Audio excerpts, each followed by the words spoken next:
बिस्मिल्लाहिर्रहमानिर्रहीम। अस्सलाम वालेकुम। मैं अमेरिका से अरशद सीना। गाली हलाल है या हराम? चलें इसको आसान कर लेते हैं। गाली निकालना अच्छी आदत है या बुरी? अगर तो आप ये समझते हैं कि बुरी आदत है तो फिर हलाल कैसे हो सकती है? इस्लाम में तो सब अच्छा ही अच्छा है, कुछ बुरा नहीं है और तमाम किस्म की बुराइयों से रोका गया है। जैसे सिगरेट पीना भी बुरी आदत है, लेकिन फ़िलहाल गाली वालों के बारे में बात करते हैं, क्योंकि अगर सिगरेट की बात की कि वो भी तो एक बुरी आदत है तो फिर सिगरेट पीने वाले भी मेरे मुखालिफ हो जाएंगे। तो बेहतर है कि पहले एक वक्त में एक महाज खोला जाए। गालियाँ जो निकालते हैं उनके बारे में बात कर लेते हैं। हमारे मुआशरे में, हमारे घरों में बच्चे गालियाँ निकालते हैं। हम कहते हैं बच्चे हैं, मासूम हैं। बड़े निकालते हैं तो हम कहते हैं कि ये हैं ही ऐसे, इनकी आदत है। और जब बुज़ुर्ग निकालते हैं तो उनके बारे में कहते हैं कि ये अब बुज़ुर्ग हो चुके हैं, इन्हें कुछ पता नहीं चलता, ये क्या कह रहे हैं। अगर तो बच्चे हैं तो उनको रोका जा सकता है, वरना ये बड़े होकर वैसे ही हो जाएंगे जैसा आप बड़ों के बारे में कह रहे हैं कि ये हैं ही ऐसे, क्योंकि उनको भी उनके बचपन में किसी ने नहीं रोका। और अगर बड़े निकालते हैं तो उन्हें समझाइए कि आपकी माँ, बहन, बेटी भी तो इसी घर में रहती है। गाली निकालना बुरी आदत है। और अगर बुज़ुर्ग निकालते हैं, उन्हें कुछ पता नहीं चलता, तो अगर उनको भूख लगती है, रोटी मांगते हैं, प्यास लगती है, पानी मांगते हैं, इन सब चीज़ों का पता है, अपने नाम का पता है, आपको भी जानते हैं, तो मतलब उनको उन चीज़ों का पता है जिनकी उनको ज़रूरत है।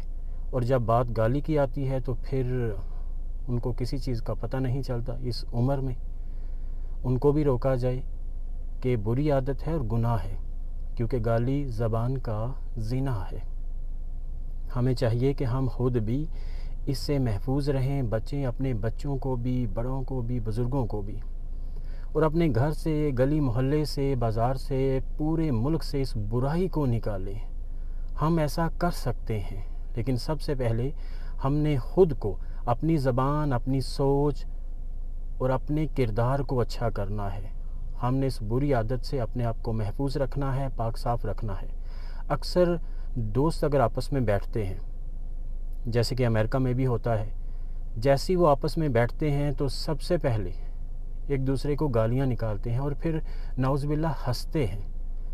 और हम अपने मुआशरे में औरत की गाली ही क्यों निकालते हैं? क्योंकि औरत को हम अपनी इज़्ज़त समझते हैं। लेकिन कमाल है कि जिस औरत को अपनी इज़्ज़त समझते हैं, फिर उसी औरत की इज़्ज़त को अपनी ज़बान से नीलाम करते हैं। यहाँ भी ऐसा होता है कि जब बंदे बैठ जाते हैं, 4-5 जो ऐसे होते हैं गालियाँ निकालने वाले, तो सबसे पहले अपनी माँ, बहन, बेटी, ताई, चच्ची सबको टेबल के ऊपर रख कर, अपने सामने सजा कर, तो फिर ख़ुद बैठते हैं और फिर गालियाँ निकालते हैं।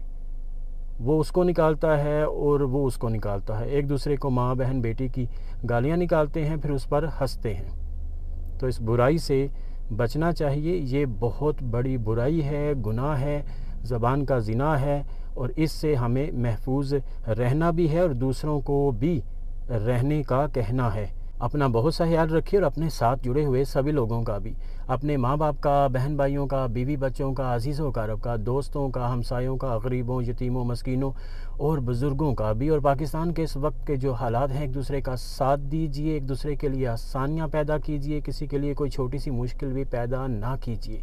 फ़लस्तीन के लिए दुआ कीजिए, खुदा ताला उनके लिए आसानियाँ पैदा फरमाए। आमीन। जज़ाकल्लाह। और गाली से बचना है। खुदा हाफिज़।